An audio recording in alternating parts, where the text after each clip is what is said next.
નમસ્કાર દોસ્તો, આજે વાત કરવી છે એક નવા ટોપિક સ્પીકિંગ ટેસ્ટનું. નામ છે describe a time when you broke something. બરાબર, કોઈક વસ્તુ તમે તોડી. હવે બેઝિકલી આ જે ટોપિક છે એ પાસ્ટ ટેન્સમાં આવશે. પાસ્ટ ટેન્સ અને પાસ્ટ પરફેક્ટ. ફરીથી બહુ સિમ્પલ છે. પાસ્ટ ટેન્સ હોય, ભૂતકાળમાં કશીક કોઈ ઘટના બની પણ એની પહેલાં જે થયું હતું એ પાસ્ટ પરફેક્ટ. ફોર એક્ઝામ્પલ, મેં આ ગ્લાસ, હું આમાં વાત કરીશ, એક ગ્લાસ મેં તોડ્યો. આઈ બ્રોક ઇટ. બરાબર, મેં તોડ્યો. પણ એની પહેલાં શું થયું હતું કે મારા મામાએ, મારા અંકલે એ ગ્લાસ ખરીદ્યો હતો. તો એમાં આવશે હેડ પ્લસ ખરીદવું એટલે બાય, એનું પાસ્ટ પાર્ટિસિપલ એટલે હેડ બોટ. મેં કોઈ વસ્તુ કરી પણ એની પહેલાં જે વસ્તુ થઈ હતી તો એને માટે આવે પાસ્ટ પરફેક્ટ. બરાબર, એ રીતે. હવે વાત કરીએ, બરાબર, થોડી વોકેબ્યુલરીની. કેરફુલ પર્સન છું, I am a careful person. I stay away from clumsy or fragile object. Fragile, fragile એટલે એવી વસ્તુ, નાજુક વસ્તુઓ, તૂટી જાય એવી. બરાબર, જેમ કે કાચ છે કે કોઈ એવી વસ્તુઓ જે એકદમ ફ્રેજાઇલ, નાજુક છે, કંઈક થાય ને તૂટી જાય. તો આઈ stay away from clumsy. Clumsy એટલે some objects that are difficult to handle. તમે too heavy, sometimes they are too heavy or difficult to handle. મતલબ એમને તમે સીધી રીતે પકડી ન શકો કે એવા ઓબ્જેક્ટ કે જે જલ્દી કંઈક કરતાં તૂટી જાય. તો in school, van I was in school, I use two. જો આ યુઝડ ટુ છે, યુઝ ટુ એટલે ભૂતકાળમાં કોઈ વસ્તુ આપણે રેગ્યુલરલી કરતા હોઈએ એ. જેમ કે હું સ્કૂલમાં હતો, when I was in school, I use to go to my uncle's house. Uncle, અંકલમાં કાકા બી થાય, મામા બી થાય, માસા, કોઈ બી. આપણે એક વર્ડ અહીંયા લઈ શકીએ, આઈ use to go to my maternal uncle. Mummy તરફથી એટલે મેટર્નલ. બરાબર, આઈ use to go to my maternal uncle's house. One day during vacation, when I was at my uncle's house, I was trying a pair of skates. પેલા જે roller scatter જે હોય, I was trying a pair of skates and suddenly I lost balance. મેં મારું balance ગુમાવ્યું. So I grabbed at a piece of cloth. Right? I grabbed at a piece of cloth. Grabbed at એટલે કેવું, ઝડપથી કોઈ વસ્તુ પકડવા try કરવો એની વાત છે. I grabbed at a piece of cloth and the piece of cloth was on the refrigerator and above on the cloth there was a set of glass, right? A glass set. So it fell off. એ પડી ગયો and it broke instantly. I was very sad.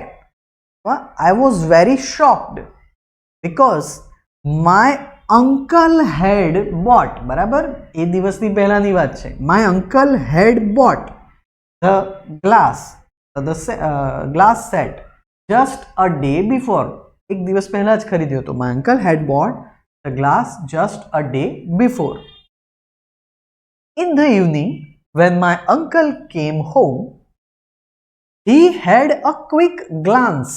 Glance એટલે એક ઝલક લેવી, એમ તરત એક ફટાફટ short ટાઈમમાં કોઈ વસ્તુ સામે જોવું.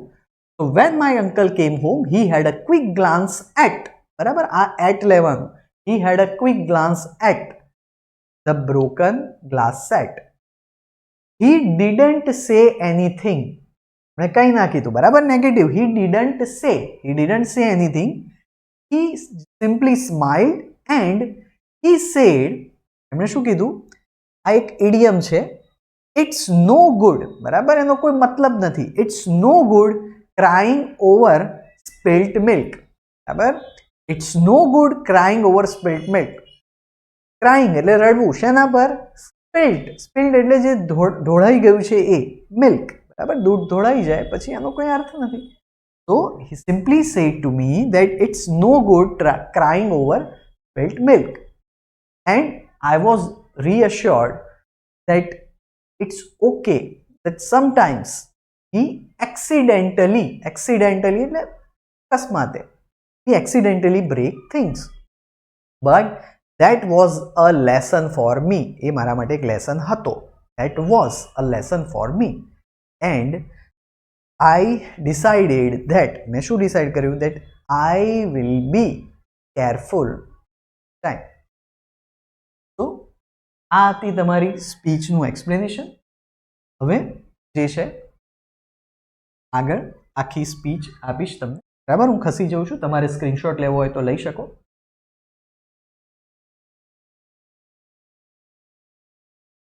So now I will give you the full speech, right? Describe a time when you broke something.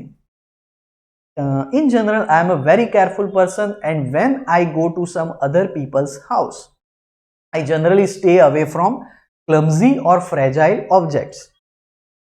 But when I was in school, I was not that careful. I used to go to my maternal uncle's house during summer vacations.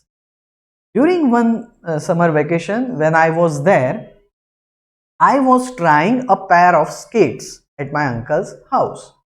My uncle was away and I was simply playing with my cousin. At that time, when I was trying that pair of skates, I lost balance and I tried to grab at a piece of cloth. The piece of cloth was on the refrigerator, and on the cloth there was a new glass set. My uncle had bought the glass set a day before. When I grabbed at that piece of cloth, the glass set fell off and the glass broke instantly.